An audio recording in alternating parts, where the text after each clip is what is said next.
Hello students, I am back with the topic human heart.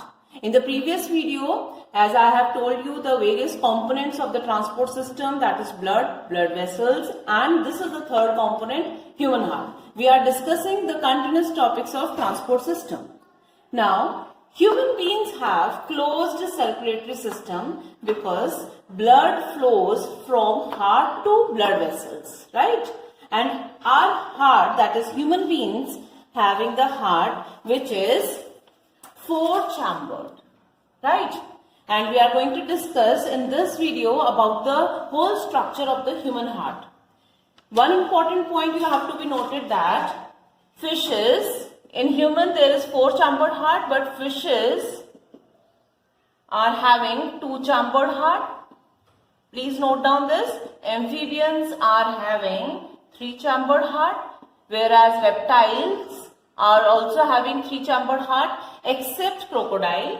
Birds, that is apes, are also having four-chambered heart, and mammals are having four-chambered heart. And we are mammals, we are having four chambers. Now let us discuss all the four chambers.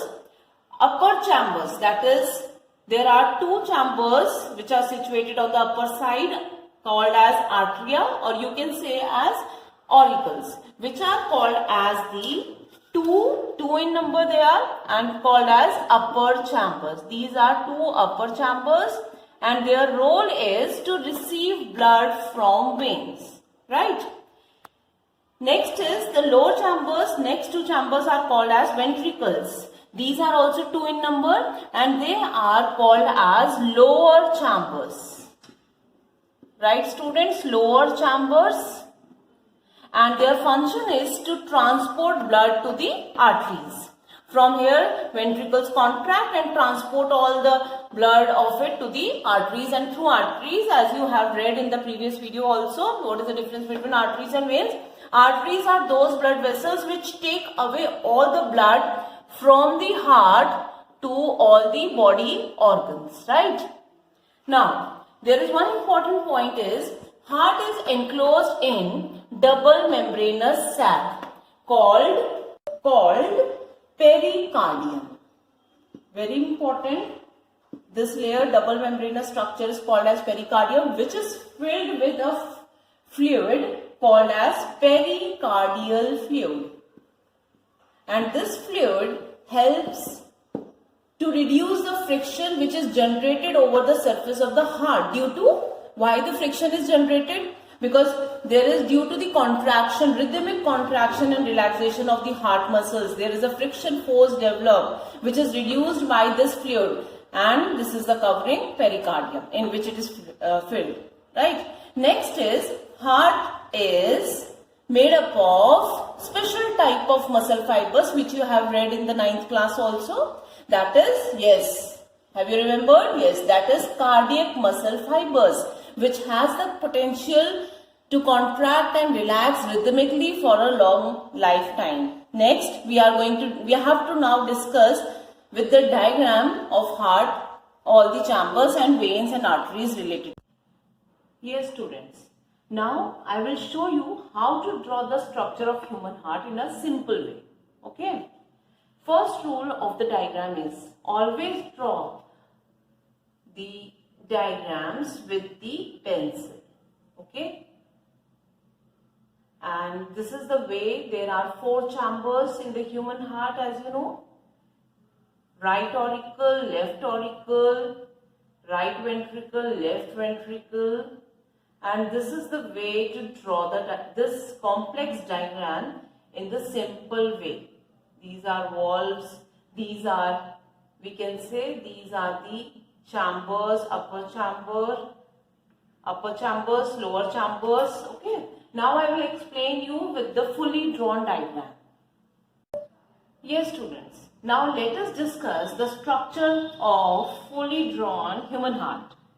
First thing you have to know, the position of our human heart is in the chest cavity or thoracic cavity. It is located in our thoracic cavity and it is tilted slightly towards left.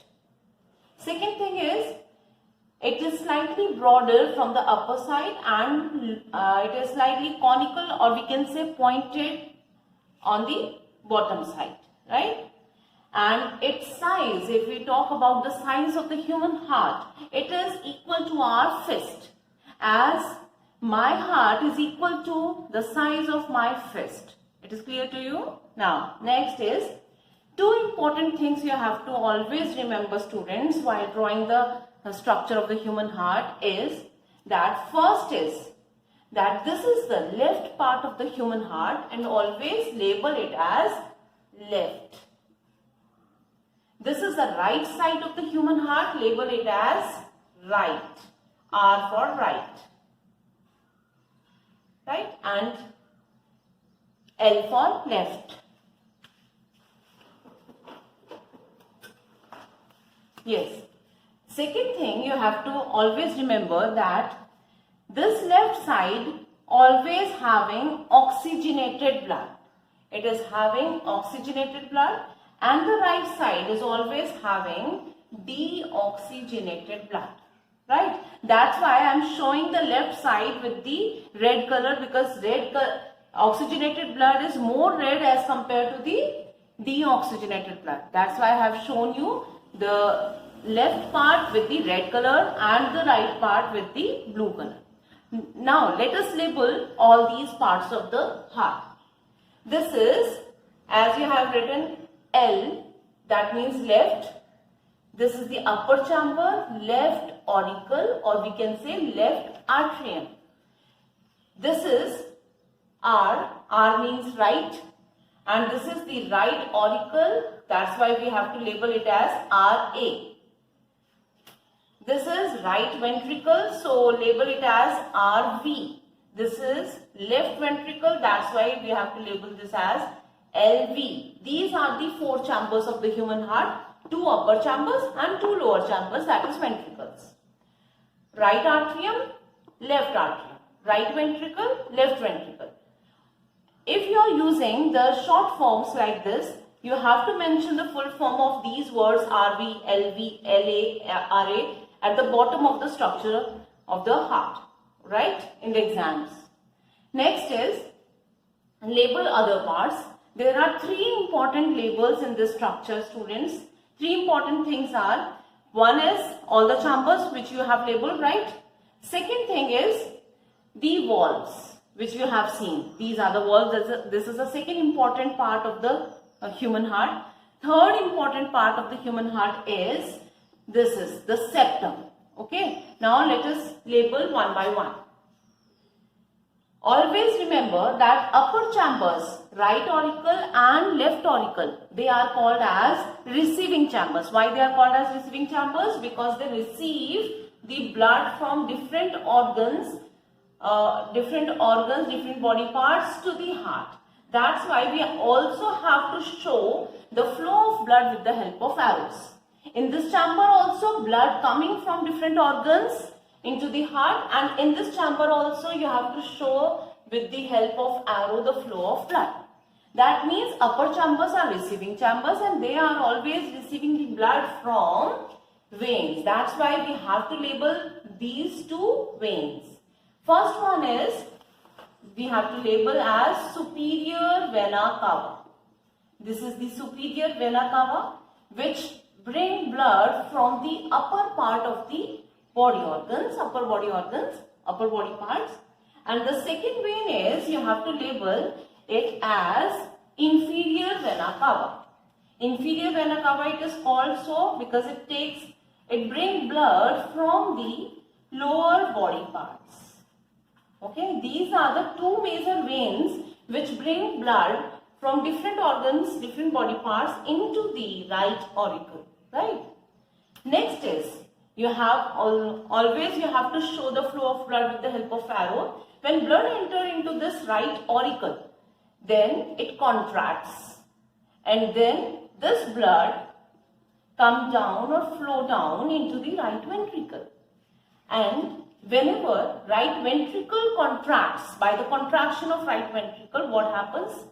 This blood flows into the respective, the blood vessel which takes the blood from the heart to different or we can say from the heart to the other organs, that is called artery, and the blood vessel which takes blood from the right ventricle into the lung, that is called as pulmonary artery. We have to label it as pulmonary artery because pulmonary word is related to the lungs. It takes blood towards the lungs.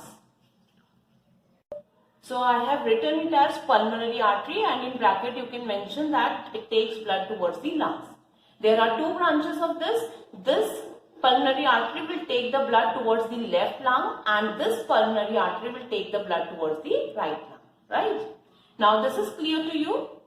Now I will mention the next important part of the human heart is these. These structures are AV valve, and the full form of these AV valves are arterioventricular valve. Why it is called as AV valve or arterioventricular valve? It is related to its presence at the junction. It is present at the junction of auricle or arteria and the ventricle. AV valve. I have written the function here also. These at the left side also AV valves are present. That's why I have written the function. It prevents the backflow of the blood. In exams, whenever question asks that what is mention the role of AV valve, you have to write that it prevents the backflow of the blood. Now let us understand how it acts. Suppose these are two valves which are present at the right side between the arteria and the ventricle. Whenever blood flows from this upper chamber downward, they open towards the downward, and then when blood enters into the lower chamber, left ventricle contracts, and then at that time these valves shut down like this. See again please. First, in the first part, in the first step, these open like this whenever blood flows from upper chamber to the lower chamber, and then whenever there is a contraction in this lower chamber in the ventricle, then it immediately shut down like this, so that in this way it prevents the flow of blood into the upper chamber. That means from the lower chamber always blood flows into the respective arteries, not in the upper chambers. That is the rule. One important thing is AV valve which is present on the right side, they are tricuspid, and which are present on the left side, they are bicuspid. Let us understand the structure of the meaning of bicuspid and tricuspid. I will show you on this paper.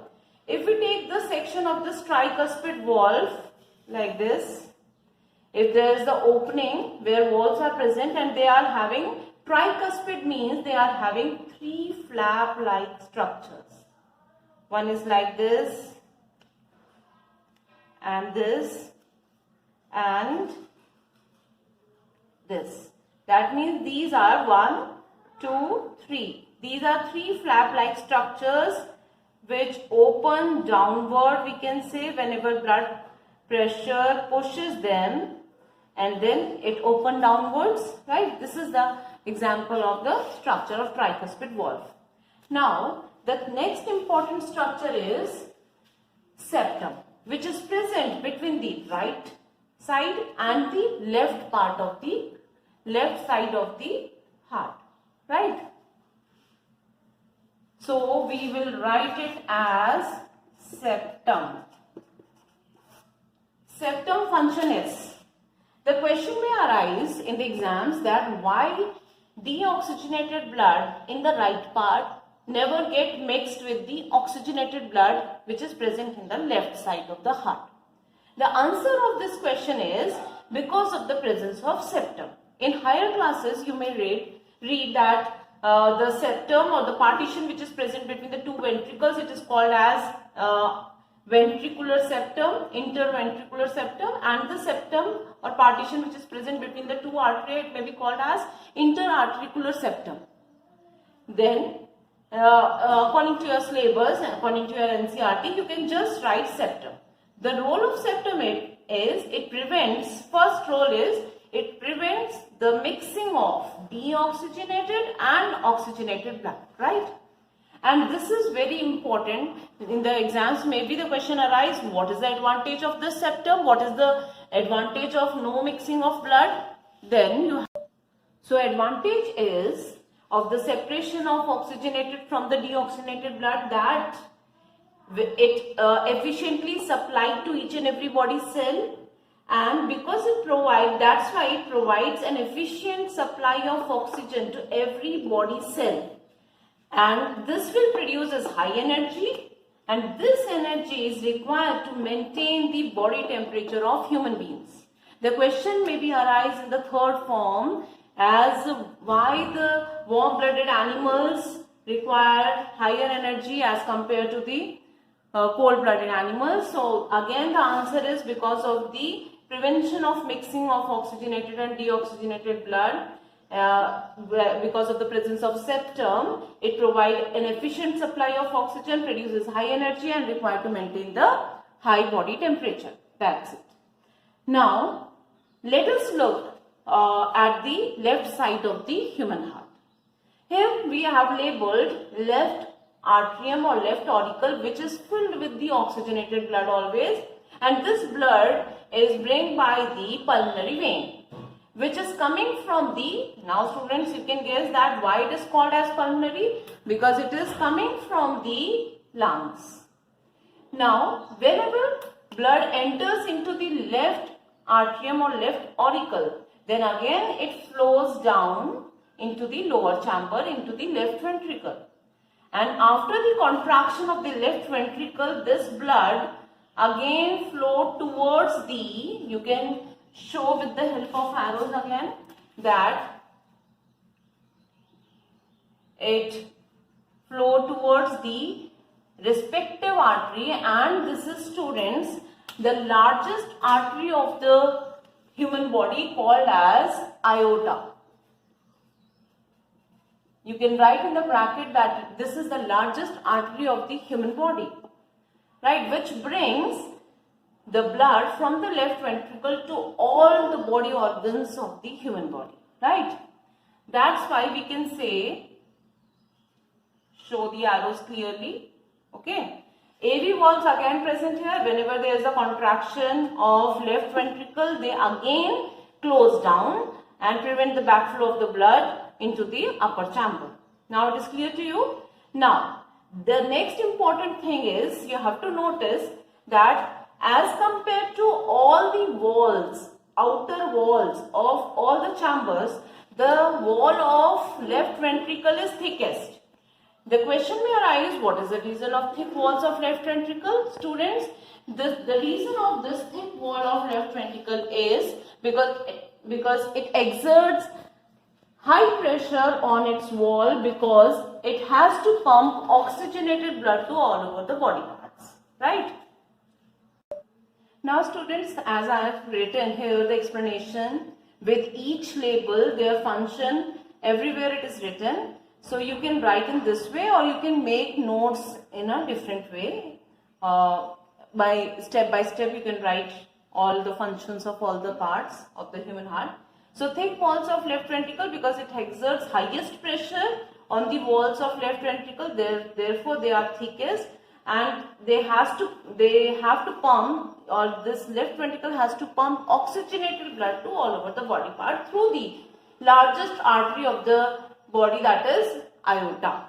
Okay. Now the last label is these. You can see these are also the valves which are present at the junction of the ventricle and from where the respective arteries arise. Both sides you can see. So we have to label it as, these valves are called as semi-lunar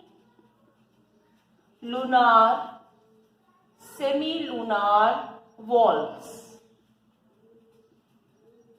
Semi-lunar valves these are, and their function is again similar to the AV valve, that it also prevents the backflow of the blood. But you students, now you have to practice the diagram of this human heart and practice of labeling and learn all the functions accordingly. Okay, and if there is any doubt, please ask me on my number or send me on the comment box, right? Keep update yourself. That's it.